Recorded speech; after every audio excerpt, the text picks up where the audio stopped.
চর্চা ফেরিতে আবৃত্তি বিভাগের শিক্ষার্থী। আমরা একটি শ্রুতি নাটক পাঠ করছি। নাটকটির নাম মেরা ছবিরের মা। আমাদের আবৃত্তি বিভাগের শিক্ষক সাগর মুখার্জি।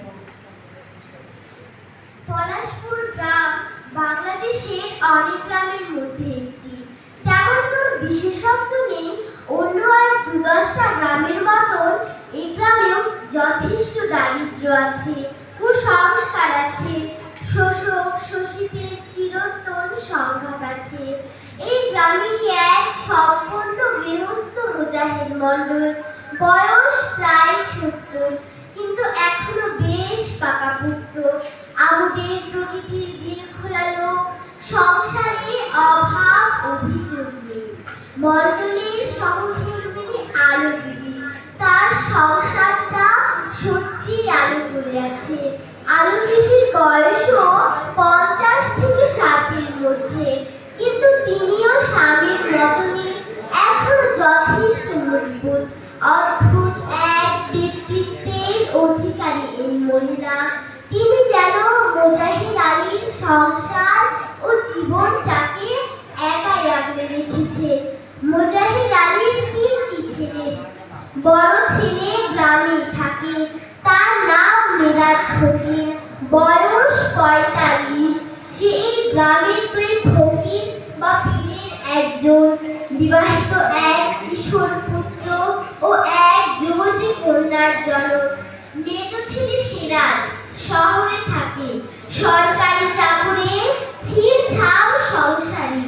আর ছোট ছেলে ভবঘুরে, বর্তমানে যাত্রা করে বেড়ায়।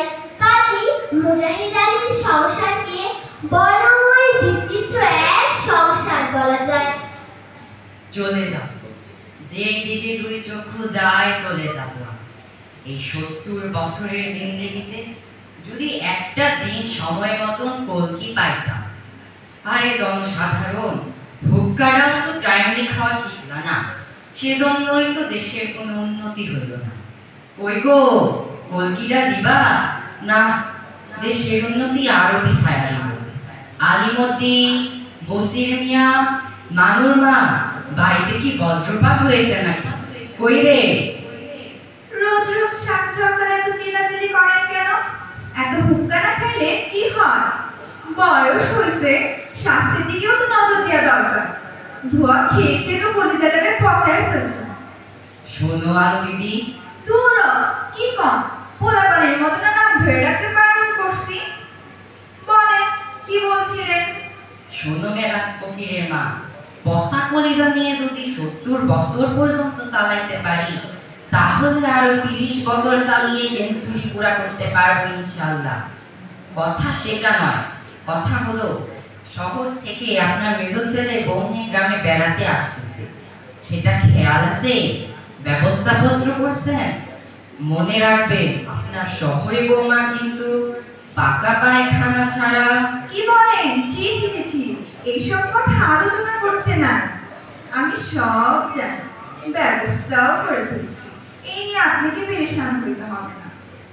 আর সিরাজ মিয়ার জন্য বৌখুদের বন্দোবস্ত করা হয়েছে। তোমার মেজ ছেলে তো তোমার হাতে বৌখুদ খাইতেই গ্রামে আসে। পাগল পাগল ছেলে আমার।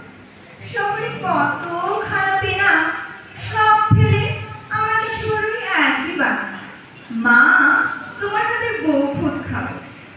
শোনে, এবার কিন্তু ওদের সঙ্গে আমিও যাব শহরে বেড়াতে। হ্যাঁ, কও কি? এইটা কি বললে তুমি আলো বিবি? তুমি তো আমার মাথায় ফায়ার করো। ইস, তামাকটা কি বিশাল, বমি আসে। থাক, নাটক করবেন না তো। না না, নাটক না আলো, বাস্তব সত্য। তুমি শহরে চলে গেলে আমার এই সংসারে আলোই নিভে যাবে। জানো না তুমি, তোমার ছাড়া এই সংসারে কারো এক মুহূর্ত চলে না, সব চাকা বন্ধ হয়ে যায়। তাই বলি কি আমার আজীবন আপনার সংসারে ভারী লাগতে হবে? আমার বুঝি সকাল রাত থাকতে নাই? দাদি, তুমি এখানে দাদার লগে পাচার পারতাছ? আমার চিরানা খাই দিব কে? নেন, এই হইল আপনার স্বাদ। দাদা, তুমি একটা আস্ত বাক্য। দাদিরে তুমি আপনি করে কও। দাদি না তোমার বউ। চলো দাদি, খিদায় আমার পেট চলতাছে। ও দাদি, এখনো সাইকেল বাইক করে দিলা না? রান্না হইব কখন?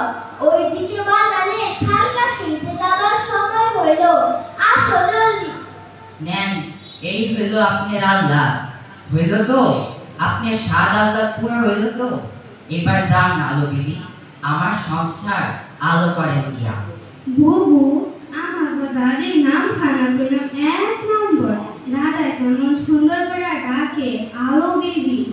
চুপ! বাবা এত বড় আলেম, আর আলেমের ঘরে জন্ম হচ্ছিস জানেন। চল এবার চল।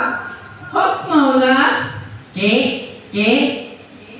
হক মাওলা, ওই ওই বই চিল্লাস কেন? হুজুর আইতেছেন। খাইছে খাইছে, বাজার আসতেছে। ওই নবা, জলদি পালা। আর আজকে হুজুরের কেবলের মধ্যে খারাপ, অতএব সাবধান। চুপ! একদিন কারে সাবধান করো? কারে?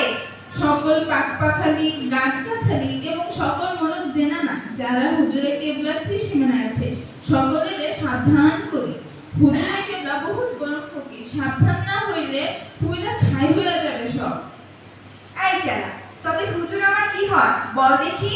তিনি আপনার নাদান পেয়ারা বাচ্চা, আপনি তার মা জননী। তাই তো হুজুর কেবল প্রতিদিন খানকা শরীফে যাবার আগে আপনার পাক কদমে কদমবুচি করেন। আইজও তিনি আসতেছেন। আসসালামু